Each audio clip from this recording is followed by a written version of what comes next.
শীতকাল মানেই হচ্ছে অনেক রকম সবজি। তো সব সবজি একসাথে মিক্সড চাউমিন খেতে দারুণ লাগে। তো আজকে সেরকমই একটা রেসিপি নিয়ে আমি আবার চলে এসেছি। তো প্রথমে আমি চাউমিনটা সেদ্ধ করে নিচ্ছি, একটু তেল দিয়ে নিয়েছি, একটু সামান্য লবণ। আর এখানে আমি সবজিগুলো কেটে নিচ্ছি। তো সবজিতে আছে ক্যাপসিকাম, পেঁয়াজকলি, গাজর। আমি সবগুলো একই সাইজ করে কেটেছি। আর এখানে কাঁচা লঙ্কা আর মটরশুঁটি।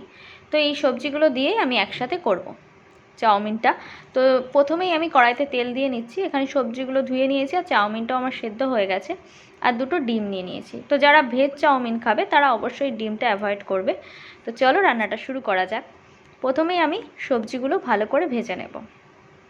সবজিতে জল থাকার জন্য তেলে দেওয়ার সাথে সাথে ছিটে যায়, ওর জন্যই আমি হলুদটা দিয়ে নিয়েছি আগে, তাহলে তেলটা ছিটে আসবে না। তো সবজিগুলো আমার দেখো মোটামুটি ভাজা হয়ে গেছে, অর্ধেক ভেজেছি, কেননা চাউমিনের সাথে আবার ভাজা হবে। তো এবার আমি ওটাকে সাইড করে রেখে দুটো ডিম ভেজে নিলাম। যেহেতু আমার কড়াইতে জায়গা আছে বলে আমি একসাথেই ভেজে নিচ্ছি। দরকার হলে তোমরা আগে থেকেও ডিমটা ভেজে নিতে পারো।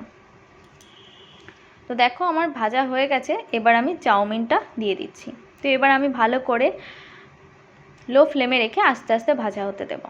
তো একদমই ভাজা হবে না, তাহলে শক্ত হয়ে গেলে আর খেতে ভালো লাগে না। তো এরকমই নরমই থাকবে। তো আমি আস্তে আস্তে অল্প আঁচে রেখে ভাজবো। তো পরিমাণ মতো দিয়ে দিলাম নুন, যেটুকু স্বাদ অনুযায়ী লাগবে সেটুকুই দিয়ে দিলাম। তো আমি এইভাবেই ভাজতে থাকবো। যেহেতু বেশি সময় দরকার হয় না চাউমিন ভাজার জন্য, তো মোটামুটি 5-7 মিনিট এভাবে ভাজলেই হয়ে যায়।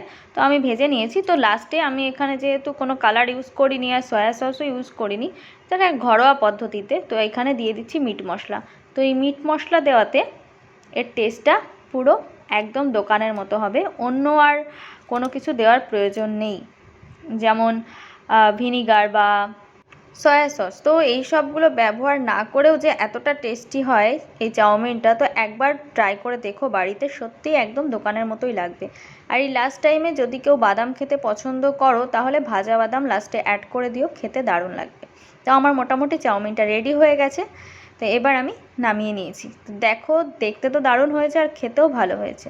তো শেষ পর্যন্ত ভিডিওটা দেখার জন্য সবাইকে অনেক ধন্যবাদ। আর যারা প্রথম আমার ভিডিওটা দেখছো তারা অবশ্যই সাবস্ক্রাইব করে দিও।